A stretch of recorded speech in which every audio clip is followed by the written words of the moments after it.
A presença hoje é do advogado tributarista, mestre em Direito Tributário, Constitucional e Tributário, acadêmico da Academia de Direito Tributário Brasileira, Ricardo Dalla, com quem nós vamos conversar agora. Confirma para mim esse nome da academia. Você é acadêmico? Da Academia Brasileira de Direito Tributário, com sede em São Paulo. Com todas as graduações, essencialmente você é um advogado tributarista. Sou advogado tributarista. Sabe onde o bicho pega, principalmente para o contribuinte, né? Exatamente. Né? Defendo essa cidade inteira, tirando aí dos exageros fiscais. E o que você está colocando, Ricardo? A gente está sabendo o seguinte. Primeiro, vão desfazer uma expectativa. Todo mundo anseia por uma reforma tributária de maneira que a vida do contribuinte fique mais fácil, particularmente no que diz respeito à complexidade e ao emaranhado burocrático.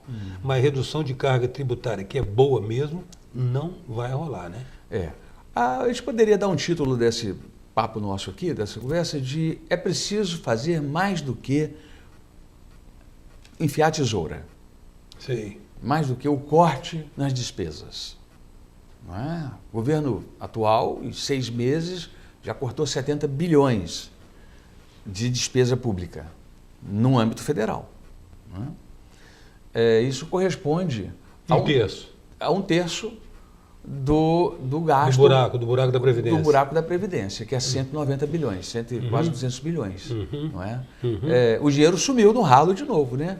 Embora cortou aqui, mas continua o governo vindo ao mercado buscar dinheiro, pagando juros altos por isso e concorrendo com as empresas e pessoas físicas na busca desse dinheiro. E faz com que os juros bancários cresçam e todo mundo vira um círculo vicioso, todo mundo entra em dificuldade porque passa a dever o banco. Não é? Deixa de pagar imposto porque tem que pagar o banco. Deixa de pagar o seu funcionário porque tem que pagar o banco. Então vira um círculo vicioso econômico difícil de sair dele. Não é? Então é muito mais, se faz muito mais necessário a reforma tributária do que simplesmente enxugar a máquina. No entanto, a redução do tributo está relacionada diretamente com essa redução do enxugamento da tesoura no corte público. Da despesa, né? Porque você tem a lei de responsabilidade fiscal que não permite você reduzir carga tributária, porque você tem que manter a máquina funcionando. E aí vai criar um crime, o executivo, ao fazer isso, vai promover um crime fiscal de violação da lei de responsabilidade fiscal. Ele só pode reduzir a carga tributária, vamos supor, do município, do Estado ou da União, se reduzir a despesa. Se reduzir a despesa. Quem está fazendo esse papel atualmente parece que é a União Federal, é o novo governo federal que aí está. Não é? Então, é muito mais do que a tesourada, a despesa, se faz premente, é hora da reforma tributária. Nós estamos falando nela, você já me entrevistou muitas e muitas vezes no passado sobre reforma tributária. A gente vem falando dessa reforma tributária há muito tempo. E não é fácil implementar uma reforma tributária. Já disseram aí que fazer a reforma tributária é trocar o pneu do carro com o carro andando. Sim. Não é? Como você não pode deixar de ter renda, o poder público, o Tesouro Nacional, Estadual e Municipal não podem deixar de ter arrecadação para pagar suas despesas correntes, como se fosse trocar o pneu do carro com o carro andando. Então, essa proposta aí do Bernardo Api de levar 10 anos para implementar uma nova reforma. Uma transição completa. Uma transição completa, segundo o enfoque aqui, que a gente vai detalhar mais ele, é um tempo muito longo assim, para implementar uma reforma dessa. Né? Veja que a Constituição Federal deu 6 meses. Quando ela entrou no sistema, o novo sistema constitucional, quando entrou, ela deu 6 meses para alguns casos e 1 ano para outros casos, para fazer uma adequação, vamos dizer assim, em tempo rápido. E tudo aconteceu, tudo veio ocorrendo. 10 anos é um tempo demasiadamente longo e a gente sabe que as intempéries políticas, as movimentações políticas podem muito bem, mais tarde, bagunçar isso aí, modificar a lei e não implementar a lei, e políticos que sejam eleitos e que não queiram fazer isso e trabalhem no sentido contrário, não é? Então vai ficar sempre Agora, Ricardo, uma dificuldade. Mas olha bem, o que está se discutindo hoje é o seguinte, é a questão de você instaurar um ambiente empresarial que motive a pessoa a empreender, né? Porque você falou a respeito do governo buscar dinheiro no mercado. E mais do que buscar dinheiro no mercado, banco não quer emprestar. Banco quer comprar papel do governo. Sim. É seguro, tranquilo, sem risco nenhum. Um pagamento, agora a Selic está 6,5% ou 6% ao ano. Isso. Você imagina a rentabilidade? Você imagina muito alto você aplicar 100 milhões e receber depois de 12 meses 6 milhões de lucro? É muito alto ainda. Então, quer dizer, nós temos uma discussão por trás disso que é o seguinte: reduzir despesa como? Há um custo político-social, né? Um custo político-social. Qual é o estadista que se disporá a fazê-lo? Porque governo de Estado não vai fazer. Não estamos vendo nenhum Estado fazendo isso, né? Só segurando ali a máquina pública, numa de... Às vezes até aumentando, aqui no Espírito Santo está se aumentando, inclusive, a criação de cargos. Teve aí uma lei nova aí, né? Cargos comissionados, inclusive. Né? É uma questão aí complexa, né? Muito complexa, não é? É uma questão muito complexa que a gente tem que quer dizer, eu lido muito com empresário, não é? Eu lido muito com a pessoa física que tem problemas fiscais. E a irritação é muito grande. Eu vejo uma irritação muito grande que talvez quem esteja no governo não veja essa irritação. Não vejo, não enxerga. Quem chega perto não comenta também, fica sem graça. Né? Mas com a gente fala. Então existe uma indignação muito grande na sociedade. Existe, vamos dizer assim, um ódio que vem crescendo, e está aí o ódio nas redes sociais, não é? Por esse Estado tão pesado. O Estado que eu falo, os Estados membros, os 27, o ente público, né? Os 27 Estados, não é só aqui.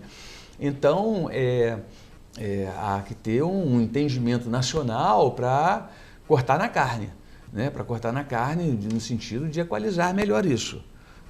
No entanto, essa reforma que está em andamento, a reforma tributária que está em andamento na Câmara dos Deputados, que já foi aprovada até unanimidade pelos 27 estados e pelo Distrito Federal, da reforma tributária, do projeto do Bernardo App, ela, na verdade, o Bernardo App, que é um economista muito inteligente, ele deu uma entrevista agora recentemente, fabulosa, não é? Foi, né? Até encantadora. Quem escuta assim fica, poxa, eu estou com o Bernardo App né? Estou com ele e pronto.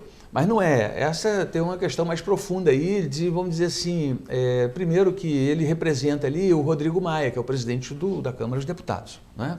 Que entregou o projeto para o Baleia Rossi, que é um deputado do MDB. Né? Então, que é um deputado, vamos dizer assim, meio centrão, meio, né, mais afinado com essa linha aí do Rodrigo Maia. Então, o que se está querendo com esse projeto é de fazer uma transformação na unificação de todos os tributos que incidem sobre o consumo das empresas e das pessoas físicas. E o governo também consome, não é? Então, apanhar o IPI, que é federal, o PIS/COFINS, que é federal, juntar esses impostos com o ICMS e com o ISS e fazer uma espécie de IVA, um valor agregado, que é a moda europeia lá, que acontece no Canadá, na Europa, na Austrália, não é? Nos Estados Unidos é um pouco diferente esse IVA, né? E aqui seria então criado o IBS, Imposto sobre Bens e Serviços, unificando todos eles. Tem uma crítica do Paulo Rabelo de Castro, que foi um economista muito estudioso, muito famoso, né? Foi presidente do Banco Central há pouco tempo. Ele diz que essa mudança não significa, ainda que se reduza num único imposto único sobre o consumo, que é o IPI, ICMS, ISS, PIS/COFINS, não é? E ainda que se faça isso, não está sendo debatido a simplificação dessa cobrança. O que mais incomoda hoje no ambiente de negócio, como você estava dizendo, o que mais incomoda hoje é o medo do empresário diante de tantas regras, tantas portarias, circulares, decretos-leis que estão no mercado aí, dificultando a vida.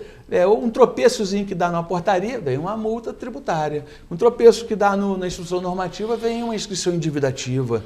Aumenta 30% na hora de inscrever a dívida que já existia, que já era alta, e pelo fato de inscrição endividativa, aumenta mais 20%, mais 30% o valor dela.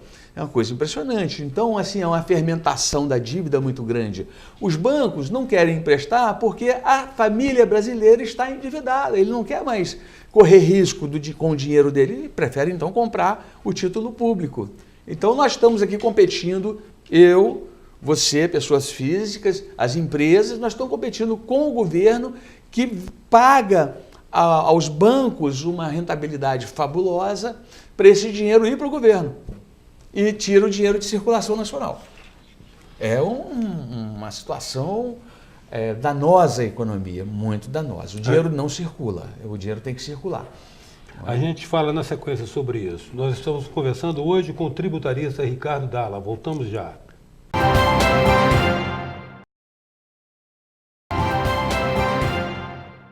Voltamos com a presença do tributarista, advogado tributarista, mestre em direito tributário, Ricardo Dalla. Ricardo, temos algumas coisas a considerar ainda na reforma que, por exemplo, essa redistribuição do IBS proposto para a redistribuição na medida que ele aglutina no imposto municipal, que é o ISS, o estadual, que é o ICMS, os federais, né? Ele está redistribuindo através de alíquotas, né? E me parece que cada ente desse vai ter autonomia para fixar a sua alíquota. Quer dizer, isso não vai virar meio samba do crioulo doido, não? Tipo, cada estado tem uma alíquota. Os estados estão dizendo que o exemplo do Simples Nacional, que é a unificação de todos os tributos para a pequena empresa, não deixou os estados e municípios muito sem poder de articulação de discussão. São os funcionários federais que comandam o Comitê Gestor do Simples Nacional. Então, vai se criar um novo Comitê Gestor dos tributos da reforma tributária, que não é de empresa, de pequena empresa, é das médias e grandes empresas. O Comitê Gestor do IBS. E do IBS, exatamente. Então, eles querem que seja administrado pelos estados e pelos municípios. A União não participará da administração. Estado e município arrecadarão os tributos, 50% fica para os estados e 50% será redistribuído entre União e municípios. E quem comanda o show são os funcionários estaduais, não é? Então isso realmente me parece vamos dizer assim, uma perpetuação do status quo que existe hoje dentro das secretarias da Fazenda, não é? É muito complicado essa relação. Ricardo, interessante que isso subverte um conceito que já está muito claro, que é o seguinte: a inadiabilidade da discussão do Pacto Federativo, considerando que, de fato, pessoas nascem, vivem e morrem na cidade, não é no Estado. O Estado é uma abstração jurídica, né? É isso mesmo. Né?